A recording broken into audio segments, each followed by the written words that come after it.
Did we get to drive it yet? Huh? Can we drive it yet?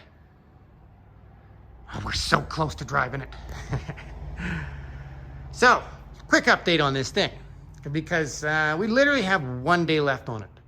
Mr. White and I are going to try and tackle everything on the list tomorrow and have this thing done tomorrow night so that it's nothing but put some test drive miles on it, and then it goes into the trailer after I detail it. Have not got the wheel cover on because I need to torque the wheels a second time.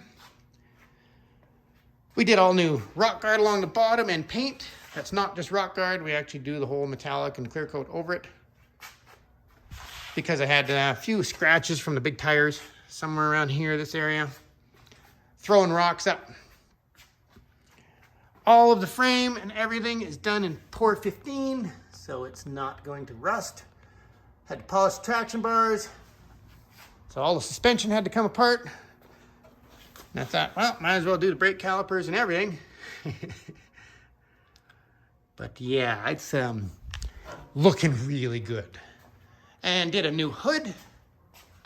That is an original GM hood. All of the underneath is done. We had to realign the rad support, fenders, and hood.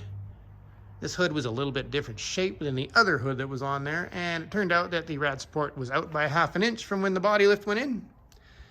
So, problem solved. And ooh, hey, I'll show you what I learned on this thing. When you do a body lift in a square body, this is the first time I've encountered this, and I've done a lot of body lifts. I would drive down the road, and your shifter normally sits there. I would drive down the road, and I would hear what sounded like gears somewhere under here trying to jive together. It would just do it once in a while. Was not sure what is that noise. And chasing it, pulled the front drive shaft out. Wasn't that. I was thinking because of the lift kit, the drive shaft binding. Could it be the rear drive shaft was too long? I thought maybe it was causing pressure in the transmission. Could not figure it out. Turns out, when you do a 3-inch body lift, and the body comes 3 inches off the frame, it affects all your linkage underneath. The angles completely change. So I had to grind this out right here so that that sits down there. That's all it was. Something as simple as that. So it is going to affect the upper piece, so I'm going to have to do a little modification there. And this is really easy to do. This plate comes right off. Just 3 bolts, and that plate comes right off, and you can just grind it out. I think it was probably about a full inch, actually, I had to grind out. But that's where it used to sit. That's where it wants to sit now. Problem solved. Glad we marked that one off the list. And there you go. We are that close. So sorry you guys have not been posting. We're definitely seeing a weird time right now. There is no clear coat, primer, or fiberglass anywhere in BC right now because of a resin plant that burnt down in July in the US. That's right. There's none in BC. You find that a little odd? Because I sure do too. You're telling me there's only one plant makes resin? Anyway, that means we just keep shifting gears and moving in another direction, don't we? So, I have no idea what my plan is next after this.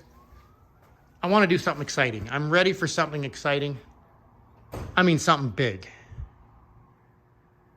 Yeah, that's one of them. Peeking out behind there. But I'm ready for something else.